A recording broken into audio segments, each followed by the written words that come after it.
What's up, everybody? Laura Whitmore here, owner of Strategic Test Prep. And if you are watching this video today, congratulations. You are not a procrastinator. I'm dropping this video now, and you're probably wondering, well, why do I need to know how to prep for the May test? I have so much time still. You guys, you really don't have that much time to prep. And the sooner you start prepping for the May test, the better. So in this video, I'm going to give you 8 critical tips to help you get ready for the May test so that when you go in there and take it, you're going to smash it. Now, before we get started, it would be very auspicious of you to go ahead and hit that subscribe button below if you haven't yet, because every week I'm coming out with new tips, tricks, and strategies to help you get ready for the SAT, achieve the goal score you want, and get into the schools of your dreams.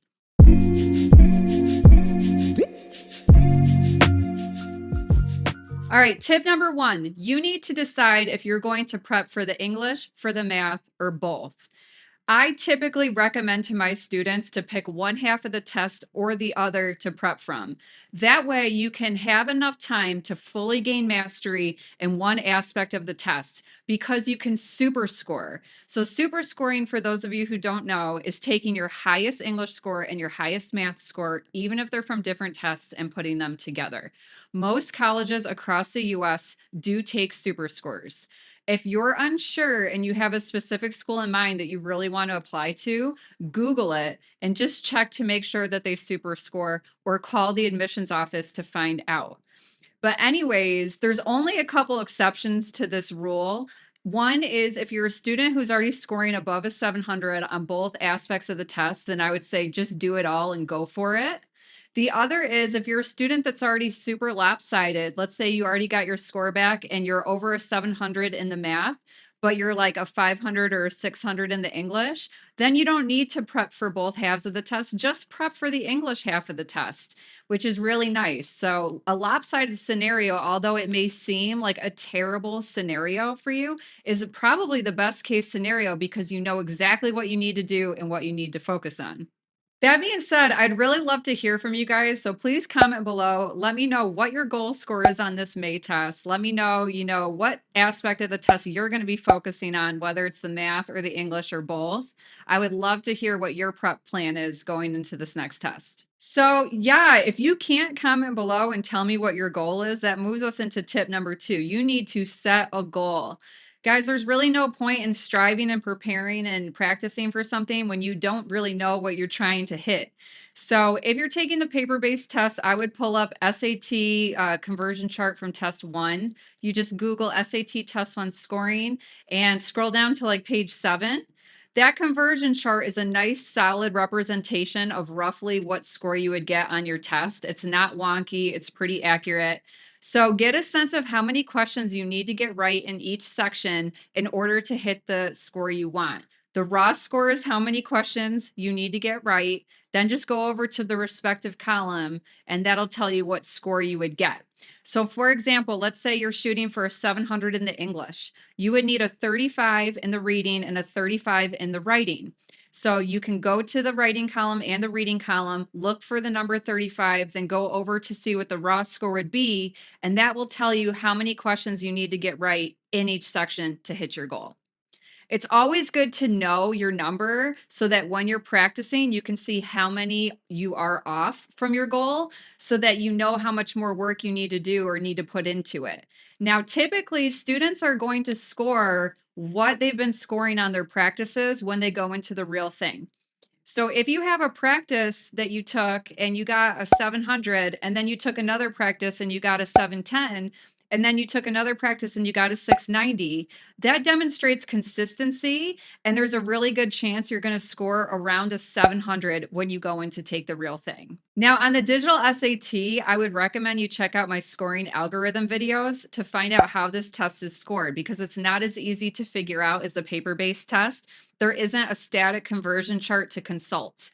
But the name of the game on the digital SAT is to make sure you get as many questions right as possible on the first section so that they will feed you a tougher second section that's worth more points. If you do not get the tougher second section, then the highest score you can get is around a 560. So you really want to make sure you do well on section 1. All right, tip number 3, use the right resources. Now, as a test prep instructor, I always recommend my students start from the source. There's nothing better than official College Board questions. If you're taking the paper-based SAT, I would recommend that you practice out of tests that were real tests administered within the past couple of years. So you want to look at the May 2022, the October 2022. You want to look at the March 2023, which is going to be released next week. That's a really important one because the March SAT and the May SAT math are very, very similar year over year. So if you can get your hands on the March 2023 or just watch my walkthroughs when I release them, that'll get you in good shape for the math sections for the May test. But yeah, you want to stay current. You want to do tests that were recent because the math has changed a lot. And to be honest with you, I think the reading sections have gotten a little harder since the test was changed in 2016. So you want to make sure you're getting questions and taking tests that have the same relevancy as the tests that you're signed up for. So the more recent, the better. Now, if you're taking the digital SAT, this is a little bit trickier because Blue Book exams only has 4 full practice tests in it. And if you're taking the May test, you're going to burn through those really quickly. So what I would recommend is that you download the Preply app. I designed this Preply app so that it contains questions that are just like the ones on the digital SAT. I did hours of research, guys. I made sure that the questions are on point and very, very similar to the test. So this is how the Preply app would work. You can figure out what your weaknesses are. When you go into the app, it'll give you a skills assessment and it will tell you what types of questions you need to work on. That being said, I've designed it so that you can take practice drills. So let's say you're really weak in words and context questions. Go to the drills, click on words and context, and practice that drill. Now, even if it says you successfully completed the drill, I would recommend you go back into the drill a few more times because each category has up to 30 questions in it. So you want to see as many different types of questions as possible. Now, once you complete a drill, you'll get a check mark and you can move on to another drill. Once you've completed a bunch of drills and you feel like you've gained mastery on a certain set of questions, then I would recommend you move on to the quizzes and practice timed quizzes. Now, the quizzes are smaller and less questions than an actual full test, but the time limit is in proportion to a full test. So you get the same amount of time per question as on the Blue Book exams test. This gives you an opportunity to get a feel for the time and to also adjust your pacing when needed. So once you practice drills and quizzes, then you're ready to go take a test in Blue Book. And then you can repeat the cycle. So once you take a test in Blue Book and you see what types of questions you missed, head back to the Preply app, practice those types of questions, and then continue. That way, Preply will help you fill in the gaps so that you don't burn through all the Blue Book exams questions and then have nothing to do. I would definitely recommend, though, you space out the Blue Book exams, maybe take 1 test per week, and then you can filter through the tests again. Because if you haven't seen test 1 in a month, you won't remember everything, and it will be good to take it again. And then you can compare your score to your previous test 1 score to really see your progress as well. Okay, tip number 4, you need to commit to 2 days per week for SAT prep. So why 2 days? Well, you need to pick 1 day that's going to be your practice day. During your practice day, you're going to sit down and you're going to devote a certain amount of time to practicing the sections in Blue Book exams or the section on your paper SAT. You want to make sure you time it. You want to make sure you don't get up and take breaks. Treat it like it's the real thing because this is your opportunity to build endurance and to see what it feels like to sit down and do it in one sitting. Because, guys, here's the thing with the test. It's not just about what you know. You could be an excellent reader. You could be excellent at math, but it's also a psychological game. And you really need to work on your attention and your focus. And the only way to do that is to do a full practice in one sitting. Okay, so then, well, what are you going to do on the other day if you do the practice one day? The other day is going to be your reflection day. So what does that entail? Well, on your reflection day, you'll go back through your practice, you'll grade it, you'll see what types of questions you missed. Now, don't write the right answer, cover up the right answer, whatever you have to do. And in Blue Book or in College Board, you can actually hide the answer if you're taking the digital SAT because you want to try to pick a second answer. This helps you try to figure out the right answer still. It gets your mind thinking about the question again. And it also helps you self-correct and figure out why the answer you picked was wrong in the first place. A lot of prepping is about self-discovery. You want to start thinking like College Board. You don't want to think like you. It doesn't matter what your opinion is. If you think A is right, you have to put that aside and figure out why College Board says B is right. This is why the reflection day is so crucial. You're not going to learn from your mistakes and you're not going to get better unless you do this part of the prep plan. All right, if these tips are helpful to you guys so far, please make sure to hit that thumbs up button and like this video. And let's get on to tip number 5. Tip number 5, you want to notice patterns in the answers. Now, this is something that I do as a test prep instructor. And so when I work with my students, I really help them develop strategies and figure out shortcuts and ways to cut corners. But if you can't afford a test prep tutor, or if you prefer to prep on your own, I would really encourage you to try to notice patterns in certain types of questions. For instance, on the paper test, 95% of the time when they ask you to combine two sentences effectively in the writing section, the answer is the shortest one. On the Blue Book Exam's digital SAT test, for all the note-taking questions that have bullet points, you don't even need to read the notes and you can answer the question. So get really acquainted with each type of question and try to figure out strategies and ways to do the problems quicker and more efficiently. Okay, tip number 6, make sure to take the ACT as well. Guys, I know it sounds like a lot of extra work and a lot of you might be thinking, ugh, I don't want to do another test.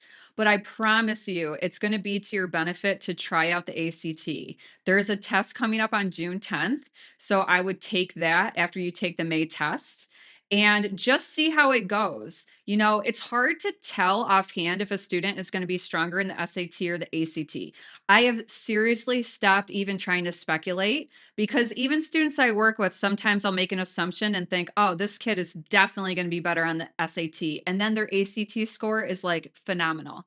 So you don't know until you try it. Now, there's definitely differences between the two tests. So, you know, the ACT students struggle more with time. If you're a quicker worker, you'll probably do well on the ACT. If you're better with English and you like reading, you'll probably do better on the ACT. If you like thinking outside the box and using logic, you'll probably do better on the SAT. But again, you don't know for sure till you try it. So after you try the ACT, then you can take your two scores and directly compare them. Whichever one you're stronger in is the one I would suggest you pursue if you want to take one more test and prep over the summer. All right, tip number 7, do not send your scores until you get them back. So College Board will ask you if you want to send your scores anywhere when you sign up for the May test. Do not send your scores. You want to hold all of your scores and then decide later what scores would be advantageous for you to send. Maybe you want to send 2 sets of scores to get a super score, or maybe you have one score that has the highest English and math and you just want to send that. The good news is if you don't do well on the May SAT, you don't have to send your score anywhere, you guys. You can just hold on to it and colleges won't even know about it. All right, tip number 8, order the QAS report. So the March, May, and October tests are the only 3 tests every year that offer a QAS report. What this means is for a small amount, I think it's like $16, you can get all of the test questions back and also your score report. So you can see which ones you missed. And it's just a great tool if you plan on taking another test because you're going to want to go back through your May test and figure out what mistakes you made and figure out where you went wrong so that you can get to the next level. Now, for any of you guys watching this video that feels like I don't even know where to get started or I could really use a better prep plan, I do have an awesome self-directed SAT course and it will walk you through 6 modules and cover all sections of the test. It's structured the same as my in-person class. I would highly recommend you sign up for that. That way you'll have a set plan and things to do each week. And it's perfect because it's a 6-week class, so you have plenty of time to do it. You could even go faster and do it in 3 or 4 weeks. So it's really up to you, but I will link that up here and down in the description. It's actually half off. So it's the biggest discount I've given since I came out with it. All right, guys, that's it for this video. I hope those 8 tips help you immensely as you prep to get ready for the May SAT. Hope to see you guys again soon and happy prepping.